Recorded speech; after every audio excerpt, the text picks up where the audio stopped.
and the American 8th Air Force strike at tactical objectives beyond the Rhine.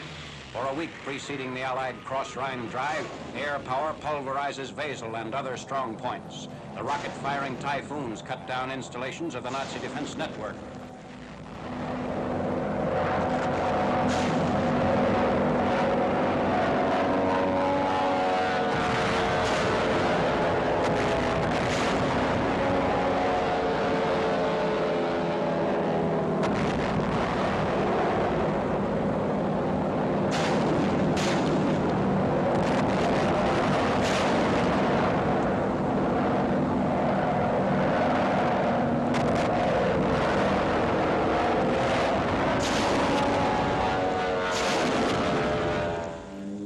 Mitchell bombers over Basel. Between 22nd and 24th March, the RAF dropped 1,700 tons on troops and positions at Basel, 1,975 tons on Nazi concentrations along the northern edge of the Ruhr and at Bocholt, above Basel.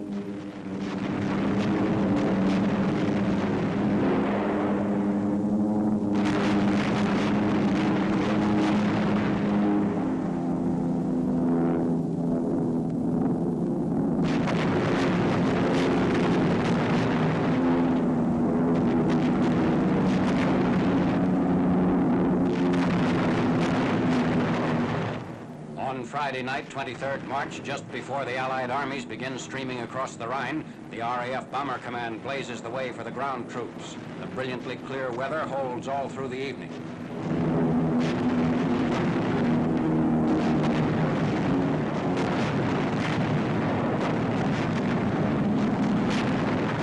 Incendiaries burn out Nazi installations which might disrupt our bridgehead operations.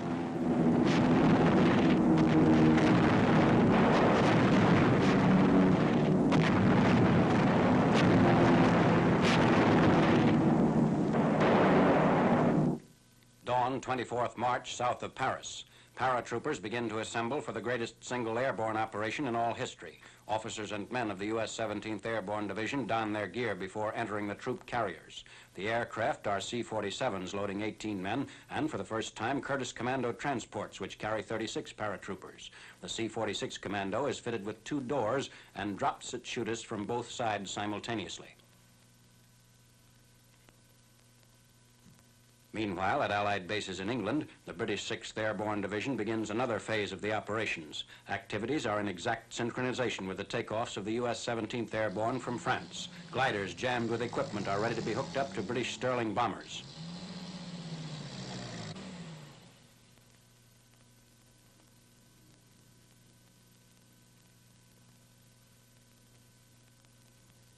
Glider-borne Tommies get aboard for the trip to the bridgehead sector, where British commandos already have launched Marshal Montgomery's thrust across the lower Rhine.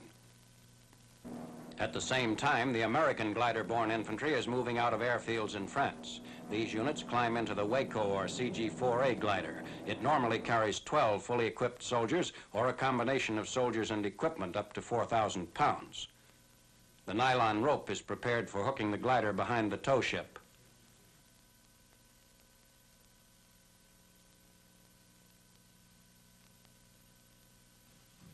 Ready for the takeoff.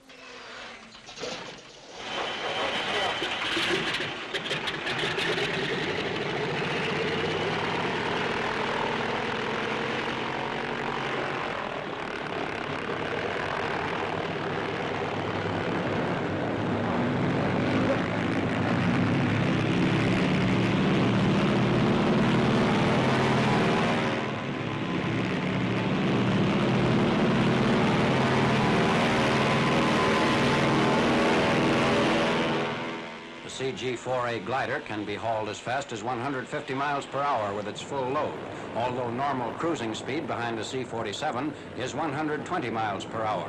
All American gliders in this operation are towed in pairs.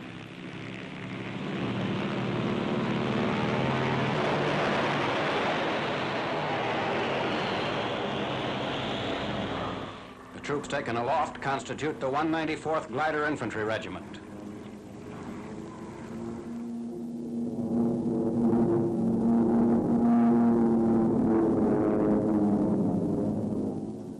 Nearby French airfields, the paratroopers take off.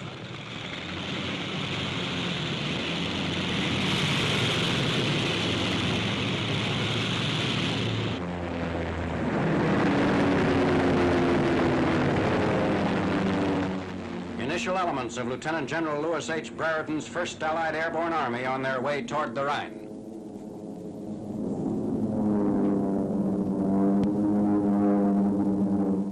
In the same early dawn across the Channel in England, a Stirling leaves the airfield with the first British glider to go aloft in the 24th March operations.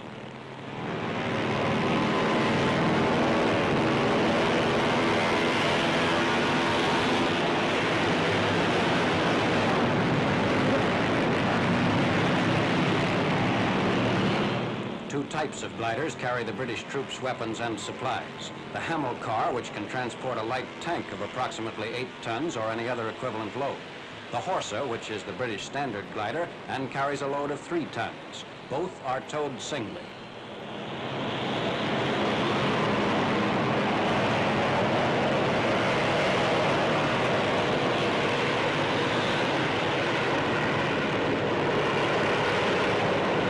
Inside one of the gliders.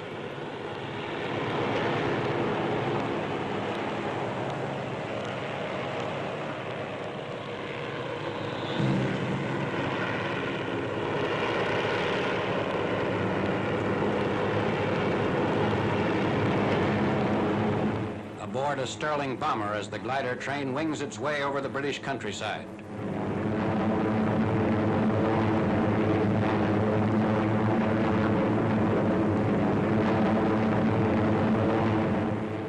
Crossing the English Channel.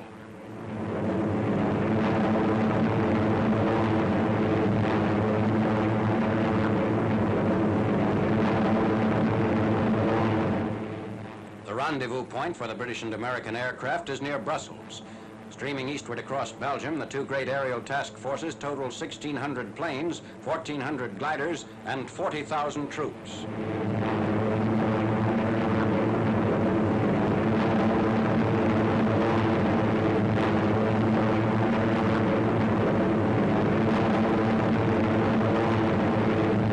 Over the ruins of Belgian towns.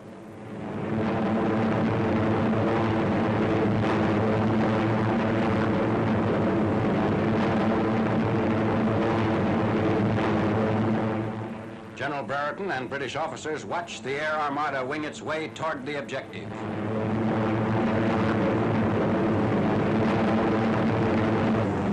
Approaching the Rhine River, one of our aircraft lies in flames near the river's bank.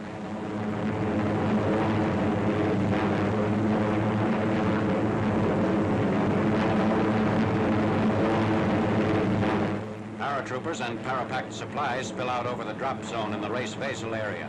In this leapfrog of enemy positions east of the Rhine, the objective of the airborne divisions is first to contain the German rear and then make a quick junction with the ground troops.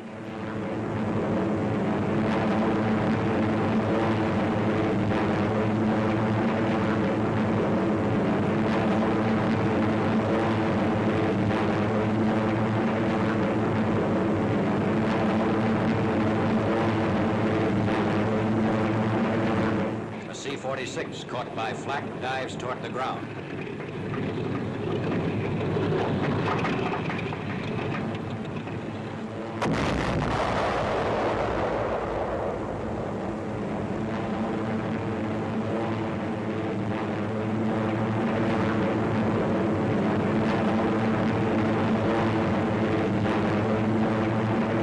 The gliders are ready to be cut loose. At the signal, glider from tow ship, the nylon tow rope is unhitched.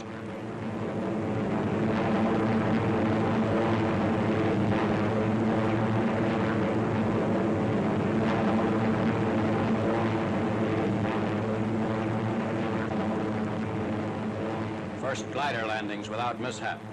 Fighters and bombers have been maintaining a protective cover over the area, which is infested with concealed flak positions.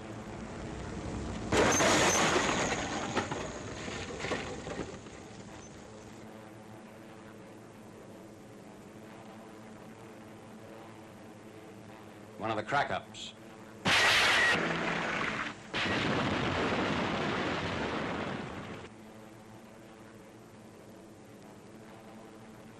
This operation is a reversal of the Allied airborne tactics in Normandy and Holland. Here, the glider and parachute forces come in after the ground troops begin their cross-Rhine assault.